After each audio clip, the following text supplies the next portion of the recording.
ඔයාත් මෙච්චර කාලෙ skin care product use කරේ හරියටම ඔයාගේ ස්කින් ටයිප් එක දැනගෙනද? එහෙමත් නැත්නම් තාමත් ඔයාට තියෙන ස්කින් ටයිප් එක හරියටම හඳුනගන්න බැරුවද ඉන්න අය? මං අද කියලා දෙන්නම් කොහොමද අපිට තියෙන ස්කින් ටයිප් එක අපි හරියටම දැනගන්නේ කියලා. එහෙනම් මේ වීඩියෝ එක ඉවරනකම් බලන්න. ළමයි වෙල්කම් බැක් ටු මයි channel. ඉතින් ඔයා මගේ channel එකට අලුත් කෙනෙක් නම් මගේ නම හිරුණිය. ඉතින් ඔන්න මං අද අරන් ආවේ ළමයි ගොඩක් වටින වීඩියෝ එකක්. මොකද දන්නවද? අපි අපේ ස්කින් එකට ගොඩක් එක එක ප්‍රොඩක්ට් යූස් කරනවානේ. එතකොට ඒ ප්‍රොඩක්ට් වෙනම ස්කින් ටයිප් වලට වෙන් කරලා තියෙනවා. normal, dry, sensitive එහෙම. එතකොට අපි යූස් කරන්න ඕනේ අපේ ස්කින් ටයිප් එකට මැච් වෙන ප්‍රොඩක්ට් එකක්. එතකොට ඒ කියන්නේ සාමාන්‍යයෙන් අපේ සෙන්සිටිව් ස්කින් එකක් තියෙනවා නම් අපිට normal ස්කින් වලට තියෙන ප්‍රොඩක්ට් යූස් කරන්න බෑ. එතකොට අපේ ස්කින් එක ඩැමේජ් වෙන්න බලනවා.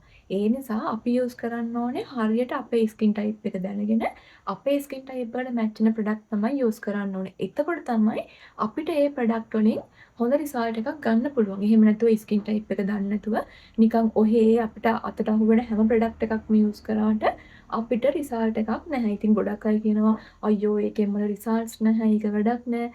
ඉතින් ඒක වැඩක් නැති වෙන්න පුළුවන්. මොකද අපි හරියට අපේ ස්කින් ටයිප් එක දැනගෙන අපේ ස්කින් ටයිප් එකට මැච් වෙන ප්‍රොඩක්ට් එකක් යූස් කරේ නැති වුණාම.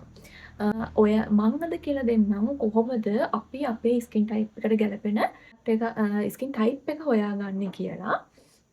ඉතින් සාමාන්‍යයෙන් මේ මන් දන්න දෙයක් තමයි ඔයාලත් එක්ක ෂෙයා කරගන්නේ. මොකක්ම හරි මේකේ වැරද්දක් තියෙනවා නම් මට බයින්න නැතුව ඒක පහලින් කමෙන්ට් එකක් දාලා ඒක හදන්න. හරි අපි එහෙනම් යම් වීඩියෝ එකට කොහොමද අපේ ස්කින් ටයිප් එක තෝරගන්නේ කියලා. මුලින්ම ළමයි අපි කරන්න ඕනේ අපේ මූණ පිරිසිදු කරගන්න එක. මේකට අපිට ක්ලෙන්ස් එකක් භාවිතා කරන්න පුළුවන්. එතකොට ක්ලෙන්ස් එකකින් අපේ මූණ පිරිසිදු කරගත්තට පස්සේ වොෂ් කරලා ටික වෙලාවකට පස්සේ අපිට පුළුවන් අපේ ස්කින් ටයිප් එක හරියටම තෝරගන්න.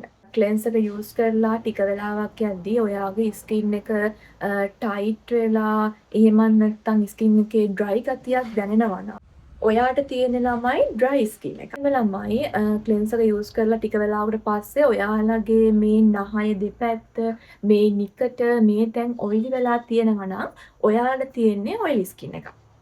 ඒ වගේම ඔයිලි ස්කින් එකක් අපිට හොයාගන්න පුළුවන් සාමාන්‍යයෙන් ගොඩක් මූණේ තෙල් බේරනවා වගේ තියෙනවා නැත්නම් පිම්පල්ස් ඉක්මනට එනවා.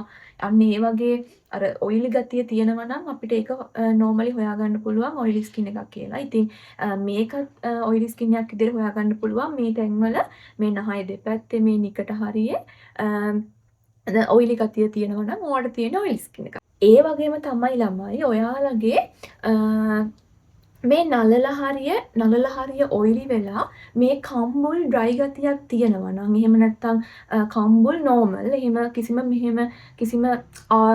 ඔයිලි එහෙම කිසිම ගතියක් නැත්තම් ඔයාලට තියෙන ළමයි කම්බිනේෂන් ස්කින් එකක්.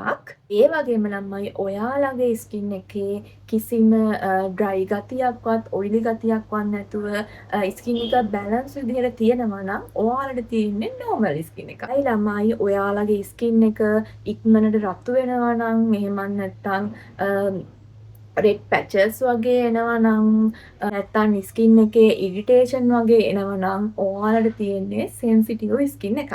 ඉතින් ළමයි නෝමලි බේසික්ම විදිහට අපේ ස්කින් ටයිප් එක අඳුනගන්නේ මෙන්න මේ විදිහට අපිට අඳුනගන්න පුළුවන්. ඉතින් ළමයි ඔයාලට මේ විදිහට ඔයාගේ ස්කින් ටයිප් එක තාම අඳුනගන්න බැරුව ඉන්නවා නම් මේ විදිහට මේ කියන දේවල් ඔයාලගේ ස්කින් එකත් එක්ක බලන්න මේ දේවල් තියෙනවද කියලා. එතකොට ඔයාලට බේසික් විදිහට ඔයාලගේ ස්කින් ටයිප් එක අඳුනගන්න පුළුවන්. ඉතින් ස්කින් ටයිප් එක අඳුනගෙන ඒකට මැච් වෙන ප්‍රොඩක්ට් යූස් කරාම අපිට ප්‍රොඩක්ට් වලින් හොඳ රිසල්ට්ස් ගන්න පුළුවන්. ඒ වගේම අපේ ස්කින් එකට ඩැමේජ් වෙන එක අඩු වෙලා යනවා. ඉතින් මම අද කතා කරේ මම මේ දන්න දෙයක් තමයි මම ඔයාලත් එක්ක ෂෙයා කරගත්තේ. මොකක්ම හරි මේක අඩුපාඩුවක් තියෙනවා නම් අනිවාර්යයෙන්ම පහලින් කමෙන්ට් එකක් දාන්න. අදට වීඩියෝ එක මෙහිම තමයි. මම තවත් වීඩියෝ එකක් කරන් ඉක්මනින් එන්නම්. එතකන් ඔයාලා හැමෝම සතුටින් පරිස්සමින් ඉන්න. බයි.